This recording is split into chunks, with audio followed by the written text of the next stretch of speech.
I never thought a simple trip to the grocery store would change my entire perspective on life. It was a Tuesday afternoon in November, and I had just finished loading my cart with the usual weekly supplies. The parking lot was nearly empty. You know how it is during those off-peak hours when most people are at work or school. As I approached my car, fumbling with my keys while balancing grocery bags, I heard a small voice behind me. "Excuse me, sir?"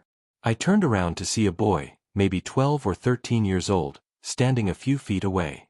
He was thin, painfully thin, wearing clothes that had seen better days. His jeans were too big, held up by a belt that had been punched with extra holes, and his sneakers had duct tape holding the soles together. What struck me most wasn't his appearance, though. It was his eyes.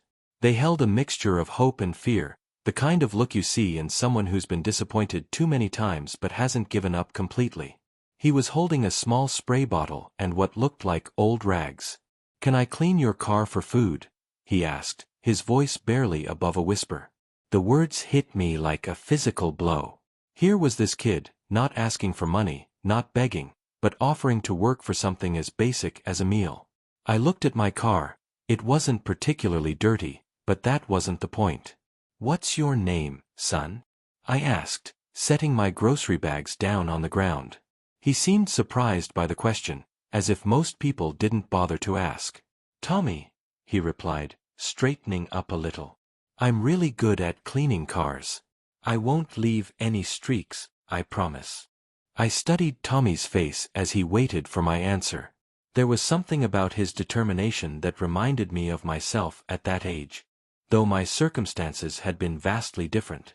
I grew up in a middle-class family where dinner was always on the table and clean clothes were a given, not a luxury.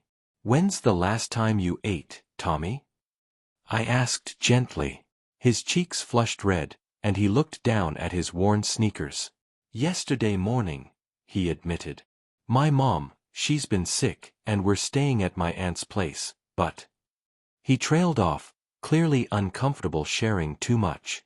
I made a decision that would prove to be more significant than I could have imagined at the time. "Tell you what, Tommy. My car could use a good cleaning, and I happen to have some extra groceries here. How about we make a deal?" His eyes lit up with a mixture of relief and gratitude that made my chest tighten. "Really? You mean it?" "I mean it," I said, pulling out my phone to check the time. "But first, let me ask you something. Are you in school?" Tommy's expression shifted, becoming guarded again. "Not right now. We had to move, and it's complicated." I could read between the lines. Homeless kids often struggle to maintain consistent school attendance, especially when basic survival takes precedence over education. As Tommy began spraying down my car with his makeshift cleaning supplies, I watched him work with a focus and dedication that put many adults to shame. Every movement was deliberate, careful. He treated my ordinary sedan like it was a luxury vehicle, paying attention to details that most professional car washes would miss. "You're really good at this," I observed, and I meant it. "Where did you learn?" "My dad taught me before he—" Tommy paused, his hand stilling on the hood. "Before he left." Watching Tommy work, I found myself thinking about my own son, Marcus, who was away at college. Marcus had never known hunger, never had to worry about where his next meal would come from. He was studying business administration, planning to join my company after graduation. The contrast between his life and Tommy's was stark and humbling. "Tommy," I said as he carefully wiped down my side mirrors, "what do you want to be when you grow up?" He paused, a small smile crossing his face, the first genuine smile I'd seen from him. "I want to own a business someday. Maybe a car detailing service, or, I don't know, something where I can help people." That's when the idea hit me. It was crazy, impulsive, and probably against every piece of conventional wisdom about helping strangers. But sometimes the best decisions are the ones that don't make logical sense. "How would you like a job?" I asked. Tommy nearly dropped his spray bottle. "A job? Like, a real job?" "A real job," I confirmed. "I own a small business, nothing fancy, just a local service company. We could use someone to help with vehicle maintenance, cleaning, basic upkeep. It would be part-time to start, so you could still go to school.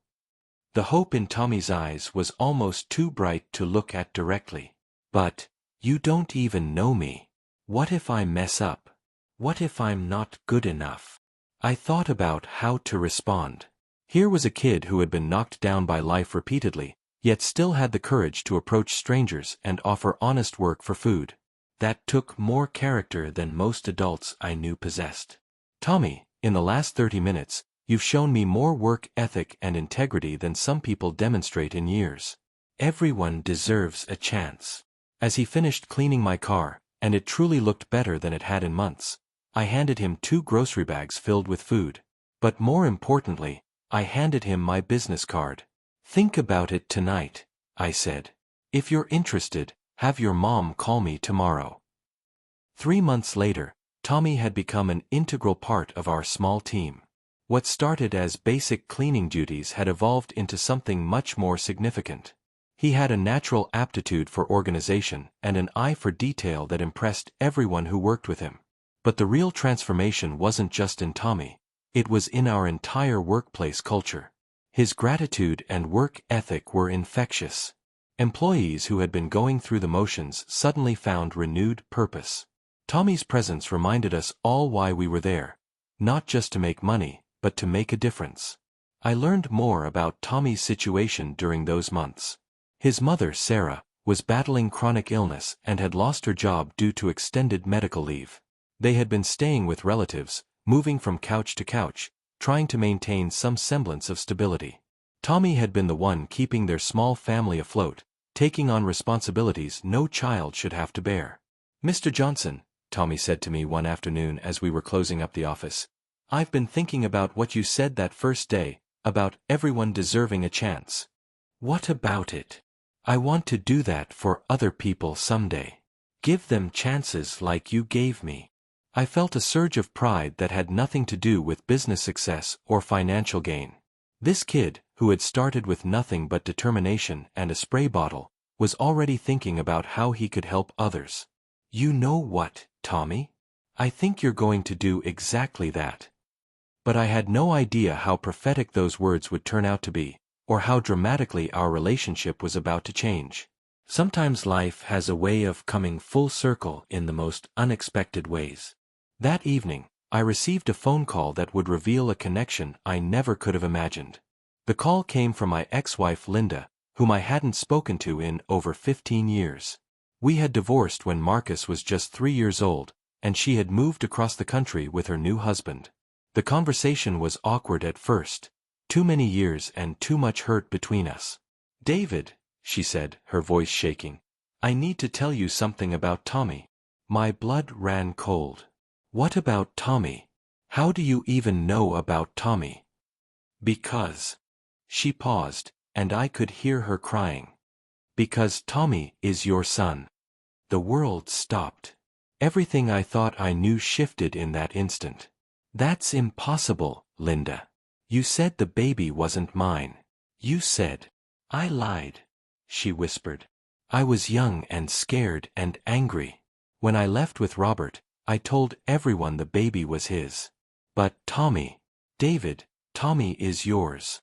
I sat in my car outside the office, staring at the building where my son, had been working for 3 months. The boy I had hired out of compassion was actually my own flesh and blood, the child I had grieved for years, believing I would never know him. "His mother, Sarah," I began. "Is my sister," Linda finished. "When I got sick, really sick, I couldn't take care of Tommy anymore. Sarah took him in, but she's been struggling too. She doesn't know the truth about his father. I made her promise never to tell him." Everything made sense now. The familiar determination in Tommy's eyes, the way he carried himself, even his business instincts.